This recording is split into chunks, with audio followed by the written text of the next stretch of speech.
Assalomu alaykum, tordagi barliq kitob anglag'uvchi do'stlar. Biz marhum Abdulhakim Boqiy Iltabir akamiz yozgan, Uyg'urlarning ma'naviy onasi bo'lgan Robiya Qodir xonimning hayot qismatlari bitilgan O'limdan qaytgan mahbus degan kitobni o'qishni davomlashtiryapmiz. Oldin qismda Robiya Qodir xonimning qatma-qat mushkulliklar, qiyinchiliklar va to'solg'ularni yengib, oxiri 8-mart savdo bozorini ishga kirishtirgan jarayonlarni o'qib o'tgan edik. Endi davomini o'qiymiz. Robiyaning oilaliklar binosi. Urumchida bir uyi bor xotirjam yashaydi, ikki uyi bor bayoshat yashaydi, uch uyi bor amaldorda yashaydi degan maqol tarqalgan. Bu kichkina shahar Uyg'ur Abdum rayonining poytaxti bo'lg'achqa, bu shaharga Xitoy markaziy hukumatining bir muncha organlari yerlashgan. Uningdan boshqa Abdum rayonlik partkom, xalq hukumati, siyosiy kengash, xalq qurultiyi, Harbiy rayon qo'mondonlik shtabi, ishlab chiqarilish, qurilish armiyasi va uning 12 diviziyasi, 30 ga yaqin nazorat va Urumchining o'xshash shakldagi organlari qatorliqlarning markaziy idoralari o'rinlashgan.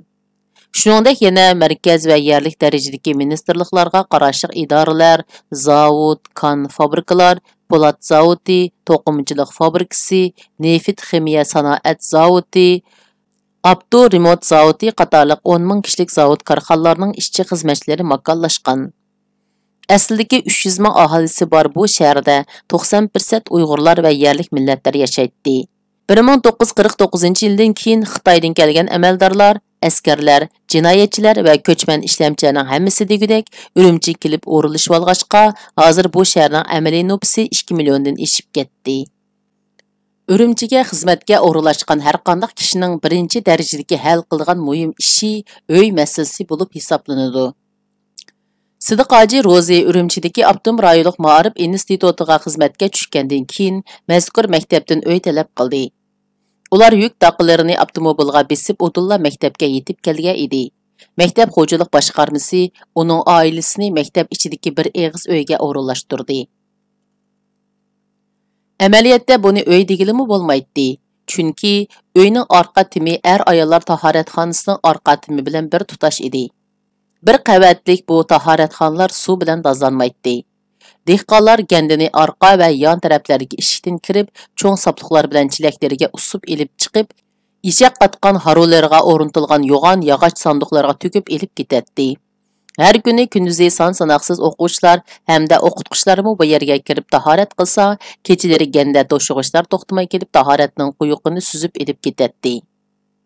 Ana shu joyga qo'shna bo'lgan Robiya bolalari bilan birlikda bu sisiqchiqlar ichida chidab yashashga majbur bo'ladi. Maktabdan Sidiq Hoji uchun berilgan bu bir eg'iz uyning cho'ngligi 20 kvadrat metrga yetmaydi. 3 karvat bilan bir üstel qo'yilgan uyning ichida o'ra turg'idek tuzuk yermi qolmagan edi. Osh tamoq etish uchun ajratilgan yana bir kichik bo'londa ko'mir qalaydigan o'choq bo'lib, bu yerda 2-3 odam erkin harakatmi qila olmaydi. Qisqasi, buni uy degilimi bo'lmaydi. Kishilarga alam qildig'ini maktab ichida 10 dan ortiq oilaliklar o'ltiraq binolari bor bo'lib, bu binolarda o'ltirganlarning 90% dan ko'pragi Xitoy o'qituvchi, ishchi xizmatchilar edi. Az sondagi yerlik amaldorlar yoki o'qituvchilarmi o'ltiradi. Maktab boshliqlari 5-6 eg'iz kangtasha uylari bo'lgan, issiq par va monchilari bor uylarda o'ltiradi. Bu xil milliy tengsizliklardan hamma kishining o'g'isi qaynab turib shikoyat qilishadi. Matbuotlarda Munbar nomida e'lon qilinayotgan nodir obzorlari bilan tunilayotgan. Maktabdagi 2 sinf o'quvchiga adabiyot nazariyasi va klassik adabiyotdan dars beradigan iqtidorli bir Uyg'ur o'qituvchisi Sidiq Hoji Roziga maktab amaldorlari xuddi zanglik qilgandek tahoratxonaning tam qo'shnisi bo'lgan bir eg'iz uyni yashash uchun bergan edi. Robiya Qodir xonim eriga ko'p qitim yalvorib, maktab rahbarlariga inkos qilib uyni almashtirib berishni o'tinib beqishni so'radi. "Hayotimda tirik bo'ldikanman" deb keskin rad qildi Sidiq Hoji ayolning so'zini bilib. "Bu nokaslarning oldiga yalvorib bormayman. Bu g'olchilarga bosh egmak mening uchun o'lim bilan barobar." Shunda qilib Robiya xonim bir kuni Sidiq Hojidan yoshirin holda maktab rahbarligi bilan ko'rishib, ahvolni inkos qilmoqchi bo'ldi. Maktabning birinchi boshlig'i Xitoy edi, ikkinchisi o'zbek, uchinchisi tatar, to'rtinchisi qozoq bo'lib, eng oxirgi rattiksi va hech nimaga gapi o'tmaydigani Uyg'ur edi. Rabia xonim maktabning xo'jalik uy ishlarini Rauf Avzi ismli tatar boshliqning boshqurganligini bilib, uni izlab ishxonasiga kirdi. Kimsiz? Nima ishingiz bor? Rauf Avzi uningdan o'dil so'rdi. Men Sidiq hojining ayoli Rabia Qodir bo'laman. Bizning uy masalasi to'g'risida. To'xtang. Sizning nima salohiyatingiz bor bu yerga kirishga? Sidiq o'z kelsin. U bilmaydi, kirishni xohlamaydi. Shunga chiqib keting.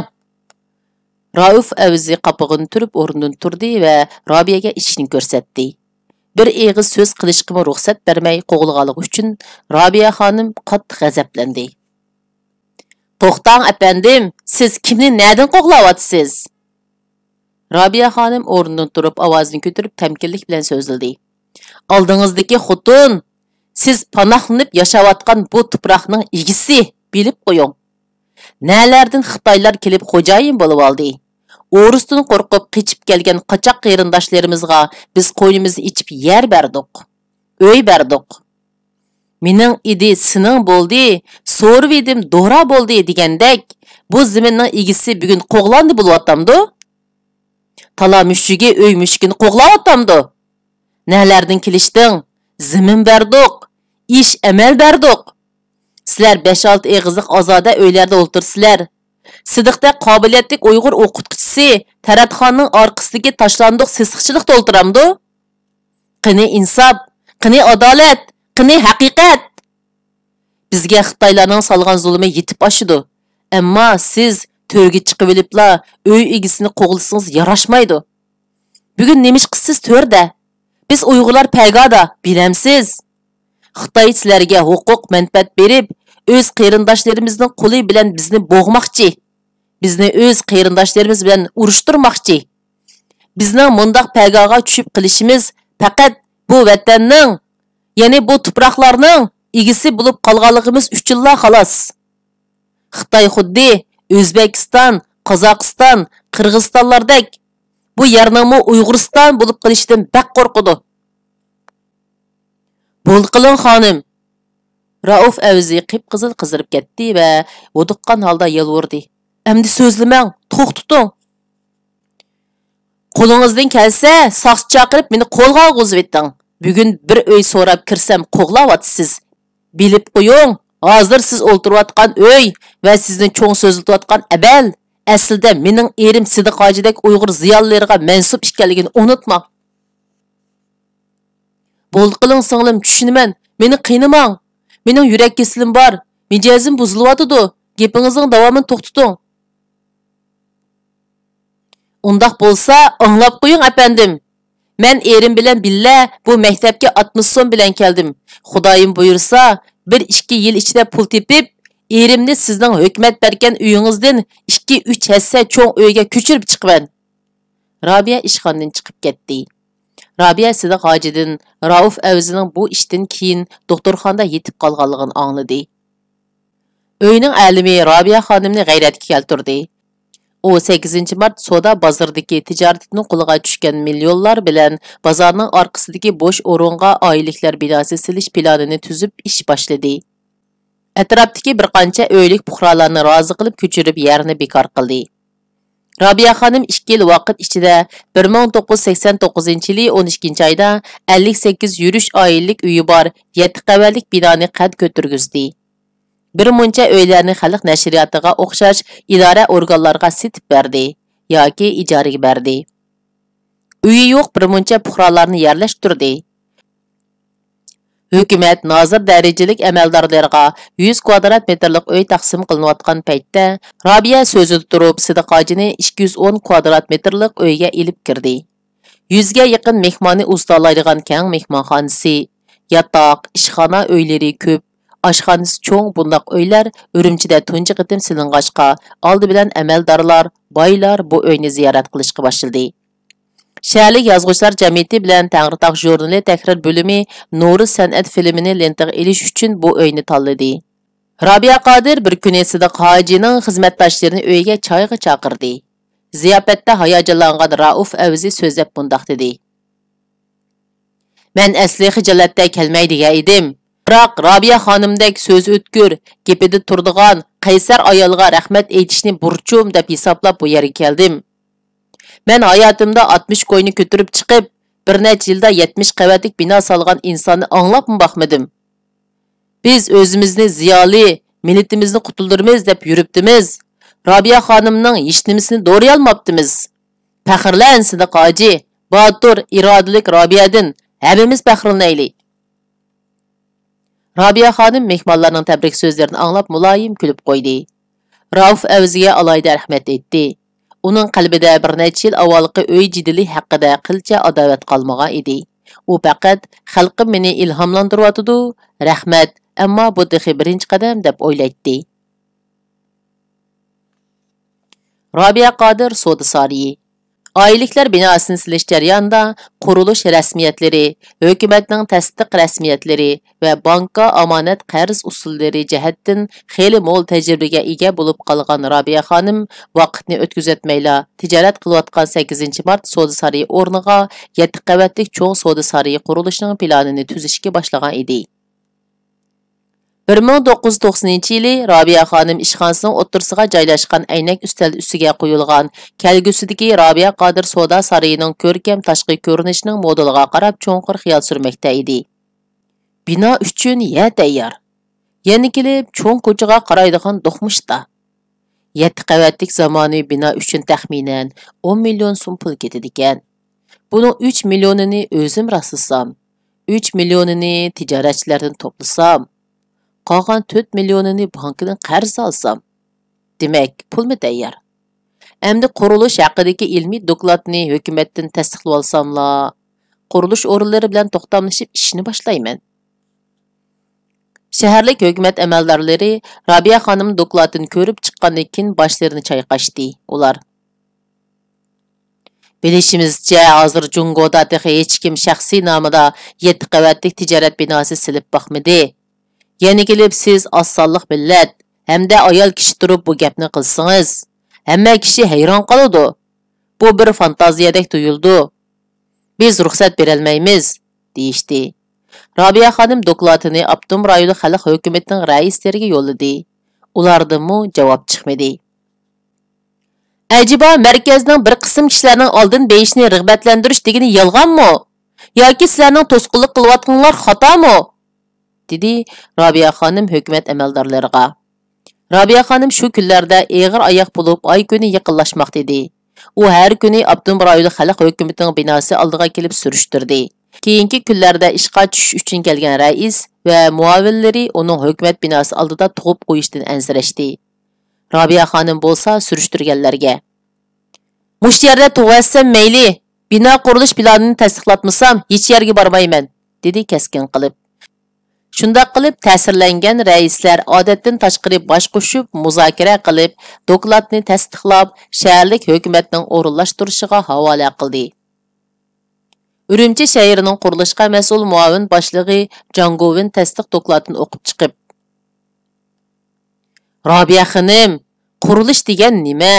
Binoning ichi tishni zinnatlash degan nima? Bilamsiz? Bu yotadigan uyingizni yasagandek chaqchaq qiladigan ish emas. Biror binoni silish uchun biz hukumat boshliqlari bu yerda o'ylab yig'in ichyapmiz, bilib qo'ying", dedi. Uyg'urlarning necha yuz yillik binokorlik qurilishlarini ko'rmaganmidingiz? Men uylardagi, e'tiqoqdagi naqqash zinnatlarni ko'rmaganmidingiz? Ota-bobolarimiz siz yo'q vaqtdimi hech kimga tasdiqlatmay, ne binolarni sola olgan. U chaqlardag'u biz sizlar bilan qo'shin davlat edik.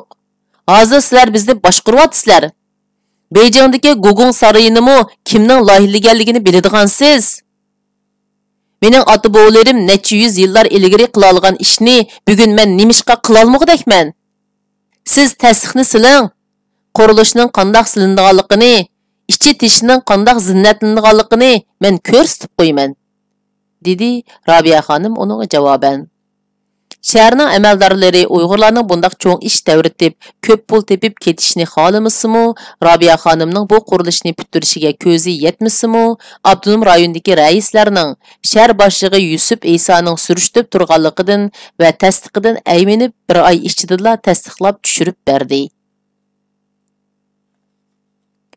Rasmiyat bo'yicha atoqli qurilish shirkatlari o'z bino loyihasi va qurilish sxemalarini hamda bino modelini bitirib baholab, tanlash yig'iniga ulgurtib akilib, Robiya xonimning ishxonasiga qator tizivetdi. Robiya xonim 20 xil model va loyihalar ichida qilcha ikkilanmay, yig'ona Uyg'ur binokor Anvarning loyihasini tanladi. Robiya xonimning o'yicha Uyg'urning binosini albatta Uyg'ur loyihalashi kerak. Quruluş layihalash, planlash idorasining boshliqlari, mutaxassislari Robiyaning o'z millatini bo'lgan birisining loyihasini tanlaganligiga qarab gap qila olmay turib qoldi. 1990-yil 1-oyda o'tkazilgan g'ul silish marosimida shahar boshlig'i Yusuf Iso lenti kesdi. Tabrik so'zi so'zildi.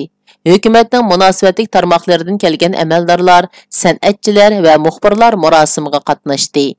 Robiya xonimning yolqinliq milliy his tuyg'uga boy so'zlari qatnashquchilarning ko'zlaridan yosh tomchilarini tomg'izdi. Robiya xonim qurilish boshlashdan ilgari ikki qo'shqarni tadbir bilan qurbonlik qildi.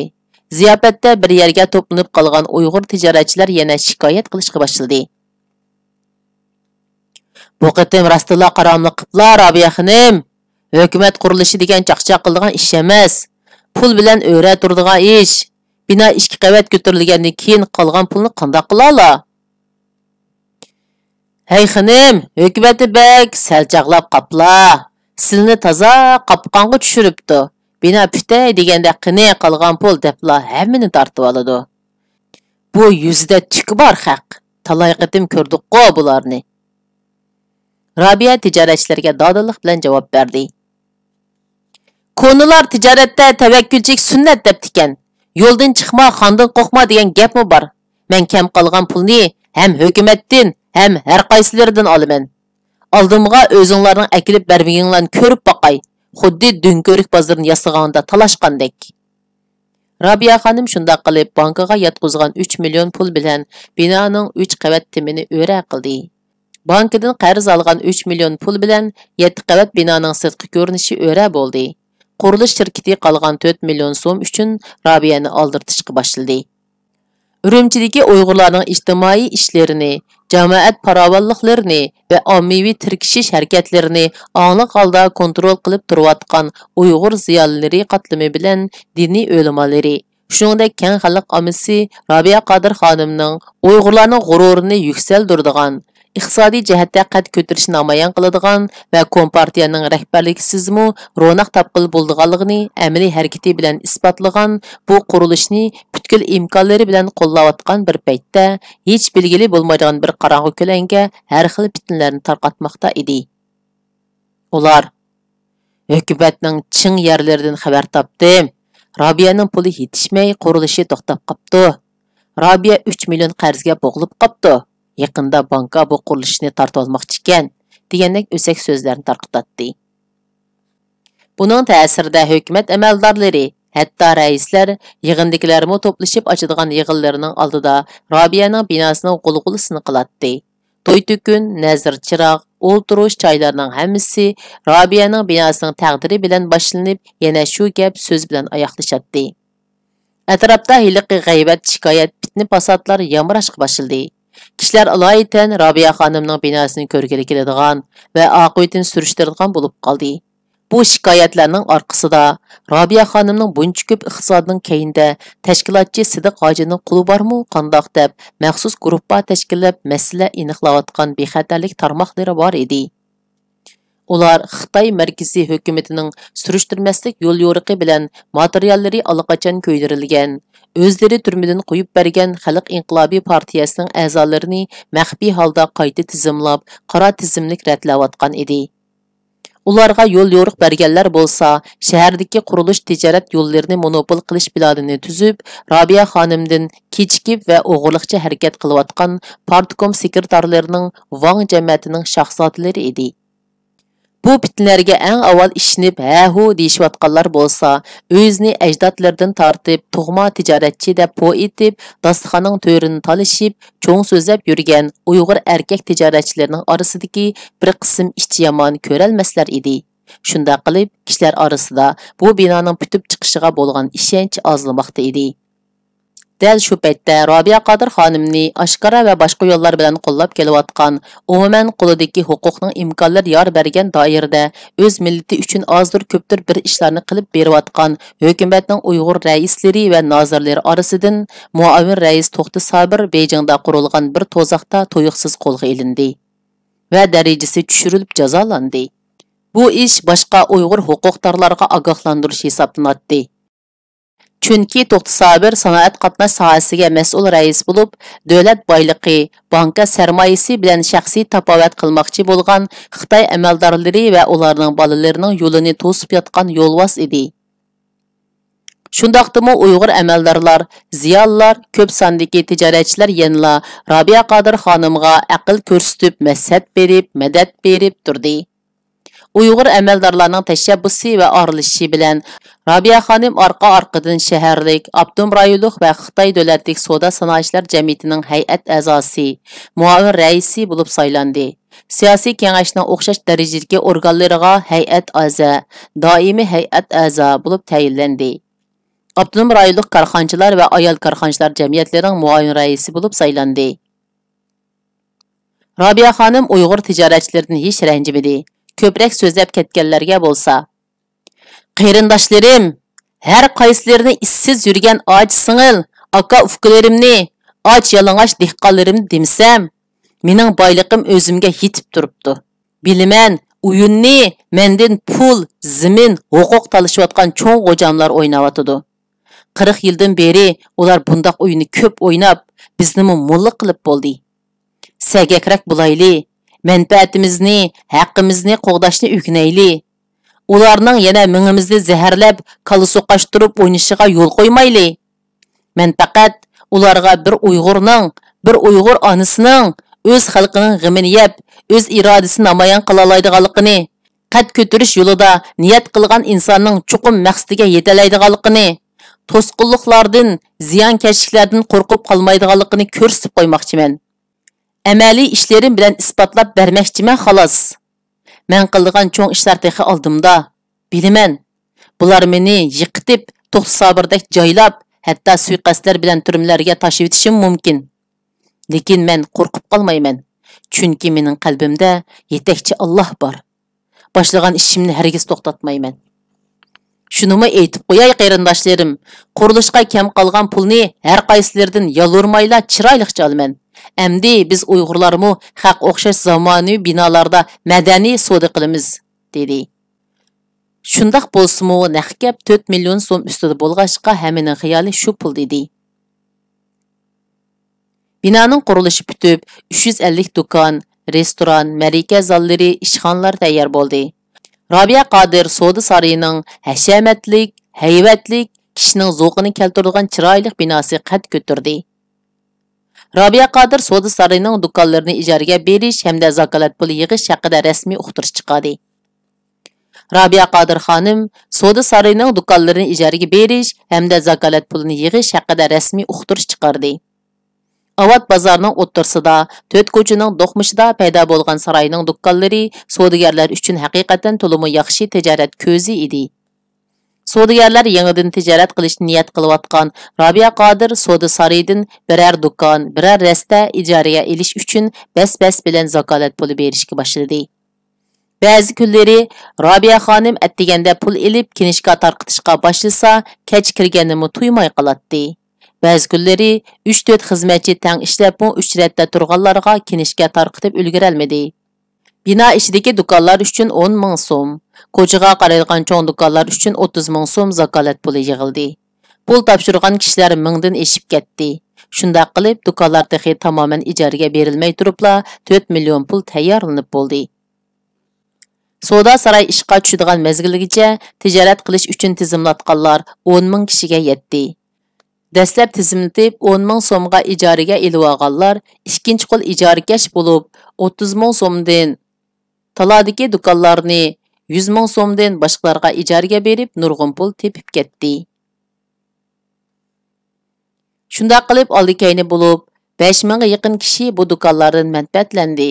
Bir necha yillik tijoratdan keyin bularning 80% millionerga aylandi. Hatto bir do'konni bir qanchasi sheriklashib ochdi. Shunda qilib bu bozor butun Uyg'ur diyori bo'yicha Uyg'urlarning, shundaqla qozoq, o'zbek, tatar deganda qarindoshlarning to'p mol tarqitish markaziga aylandi. Rabia Qodir xonim oxirida aqlliq va emgakchan Uyg'ur xalqining agar birsi yo'l boshlab bersa, yetaklab bersa, tavakkul qilib yo'l ichib bersala, hammasining agishib mang'diganligini cho'nqir his qilib yetdi. Shuningdan keyin Uyg'ur tijoratchilari har shaharda Rabia xonimni do'rab orqa-orqadan bino silishga boshladi. Uyg'ur binokorlik san'atini namoyon qilish. Rabia Qodir xonim qurilish boshlangan kunidan boshlabla Urumchi shahrining qurilishga mas'ul muavin boshlig'i Jon Govinning qurilish zinnatlash deganning nimaligini bilamsiz degan topatana so'zini esida mahkam saqladi. U Sidiq hojining yordami bilan materiallardan Uyg'ur binokorligi, naqqoshchiligi haqidagi ma'lumotlarni egalladi, o'rgandi. Qadimiy naqqoshchilik hunari bor ustalarni surishtirdi. U aldirash bir paytda vaqt chiqarib Qashqarga bordi. Aeroplandan tushibla naqshchi ustalarni izladi. U bir yezidagi necha avlod naqqoshchilik bilan shug'ullanayotgan ustalar bilan ko'rishdi. Yeshi 70 dan oshgan pishqadam usta hayajonlangan holda Hökumet mehnat inqilobini boshlab, bizning hunarimizni kona deb cheklab, meni ko'chada sazoyi qilgandan buyon ajdodimizdan tortib davomlashayotgan guldek hunarimizning biz bilan tang ko'rga ketib qilishdan ansirab, Allohga yalvorib duo qilgan edim. Bugun sizlar hunarimizni ro'yobga chiqargan fursatni yoritib berdilar. Jinimiz bilan ishlaymiz, hamma hunarni ko'rsatamiz. Rahmat sizlarga deb titrab turib yig'lab ketdi. Rabia ustalarning har biriga 1000 so'mdan pul tarqatdi hamda tezroq tayyorlik qilib Urumchiga yetib berishni toplab o'zi qaytib ketdi. Chunki hozir Qozog'iston qatorliq Rossiyaning asoratidagi davlatlar mustaqil bo'lib, yangi tijorat yo'llari ochilib ketgan edi. Rabia xonim Qozog'istonga berib o'tkaydigan tera va to'mirning sortini tekshirib, bahosini kelishish ishlari bilan banit edi. U bir necha kundan keyin Qozog'istondan Urumchiga qaytib kelibla, soda binosi oldida to'pa bosgan yuk taqlar ustida o'tirgan 15 nafar Qashqardan kelgan ustalarni ko'rdi. Aldi 60 yoshdan oshgan, keyni 20 yoshlardagi bu qo'ligul hunarvallar Rabia xonimni ko'rib xo'shallik bilan salomlashdi. Rabia xonim naq maydondala ustalarning yuki va kiyimlarini ilib qilib, ularni kangtasha zal ichiga o'rinlashtirilgan, oppoq kirliklar yeyilgan yotoqqa boshildi. Üstü beshini yangi kiyimlar bilan yangishladi. Ularga qo'y so'yib ziyofat berdi. Ularning yotgan ko'rpa kir qatlarini yug'izib dazmaltib qaytirib berdi. Bir tuqundek mehribon kutulishga erishgan ustalar atsla ish boshlashga oldirdi. Rabia xonim ularga ish haqqi, xizmat vaqti degandek ishlarda kelishilishni aytdi, ularning oqsoqili xafa bo'lib. Rabia xonim, sizlar Qashqarda yiroq yerga oldimizga kelib, ajdodimizdan beri ko'milib qolay degan hunarimizni tunutish imkoniyati yaratib berdilar. Yana kelib hech tunmaydigan kishilarga 1000 qo'ydan pul tarqitib berdilar. Shuning o'zi bizga qilgan ishonchlari. Biz sizlarni xijolat qilmay, hunarimizni oyimay, ishimizni ko'ngildagidek bitiramiz. Bizga pul kerak emas, deb sodlashga zodil o'nmadi. Mana bu Uyg'ur hunarvallarining sop tijorat axloqi edi. Rabia xonim ish boshlanibla qop-qora qo'y ko'zlari paqirab turadigan, burni qanshaliq, bo'y turqi kelishgan bu ustalardan ko'p minnatdor bo'ldi. Dastlab binoning 5-qavatidagi cho'ng ma'raka zalini zinnatlash vazifasini bu ustalarga topshirdi. Shu kunlarda Rabia xonim Urumchidagi bir muncha tijoratchilarni boshlab Qozog'istonga berib, yarmanka ichib, to'p parcha mol tarqitish tijoratini boshlash ishlarini yo'lga qo'yish rasmiyatlari bilan mashg'ul edi. U Qozog'istonga chiqib 2 oydan keyin qaytib keldi. U ma'raka zaliga kirib hayron qoldi. Uning ko'z oldida jannat bog'larida ko'rkam bezilgan bir manzara namoyon bo'lgan edi. Tomlardagi naqqoshlik go'zal rasmlar, she'r qo'shoqlar, ahliya so'zlari, liriklik tabiat rasmlari, törük və bulunlardakı gül-giyohlarning rasmlari, o'yma naqshlar hamda Uyg'ur xalqining madaniyatini, tarixiy kechirmishlarini, hasrat-nadomatlarini aks ettirgan sizmalar kishini o'ziga maftun qiladi. Zalga kirgan har kishi tomdagi bu hayvatlik, hashamatlik, rangdor bo'yoqlar bilan bezalgan qapartmalarni ko'rganida o'zini ziyofat zaliga emas, tarixiy san'at muzeyiga kirib qolgandek his qilib cho'nqir xiyollar daryosiga g'arq bo'ladi. Ustalıqda voyiq yetgan hunar kasıblarning bu karomati hammani qoyil qilg'aydi. Rabia Qadir xonim bir qitimliq tashakkur bildirish ziyofatida avtonom rayon va shaharning amaldorlarini chaqirib, Qashqarning naqqash ustalarini ularga tunishtirdi. Jangovin degan shahar muavini alaydi chaqirib. Uyg'urning milliy naqqashchiligi, an'anaviy binokorlik san'ati qanday bo'ladi ekan? Obdan ko'rib olsizlar, deb do'q qilib ulgurdi. Rastini aytsam, dedi u tungan huduqqan holda qizirib. Men dastlab faqatla ishonch qila olmagan edim. Boshqalardan anglab xijil bo'lib, bu yerga kelishkim petini olmadim. Keyin ko'ngliga pukunini qilmay qo'ymaydigan, eg'izdan chiqqaniga amal qilgan, mundaq jasoratlik ayolni va uning binosini yana bir qitim ko'rib biqish niyatida bu yerga keldim. Qoyil bo'ldim. Mening bilishimcha, hozirgacha hech kim bundaq hashamatlik binosini boqmadi. Rabia xonim naqqash ustalarining ishi oxirlashib xo'shlashgan chaqda ularning sharafiga ziyofat berdi. Ziyofatda Rabia: "Ishlaringlardan ko'p minnatdor bo'ldim. Qanchalik ish haqi talab qilisizlar, tortinmay danglar", deb so'radi. Ustalar tangla so'zlab ketdi. "Xinim, biz hunarimizni namoyon qilish fursatiga erishganligimiz uchun sizdan ming martaba rozimiz. Biz pul uchun ishlamadik." Rabia xonim ustal ustiga 500 ming so'm pulni tizib qo'yib, "Qani, rozi bo'lib ish haqinglarni elinglar. Bundan boshqa yana sizlarga bir avtomobil sovg'a qildim. Sizlarning halol emgakinglar, isil hunaringlar uchun, aqidanglar uchun mukofot berdim", dedi. Ustalar dastlab o'zlariga ishonmay, bir-biriga qarashdi. Keyin ko'zlariga yosh elib yig'lab ketdi. Orasidan biri: "Rabia xonim, bu bek jiq bo'lib ketdi. Bizni xijolat qilmisizlar. Ish haqimiz uchun desizlar, 100 ming so'mmi ortiqlik qiladi. Biz yangi kelganda bir necha hamshirimiz. Voy bichorlar, Rabiyarga bekor ishlabsizlar. Bir tiyimi haq ololmaysizlar", dedi. "Biz sizlardan aql oldik, yo'l topdik. Alloh rozi bo'lsin", dedi.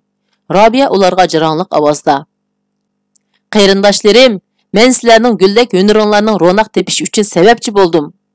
Birlashinglar, shirkatlarni quringlar. Cho'ng-cho'ng ishlarni qilinglar.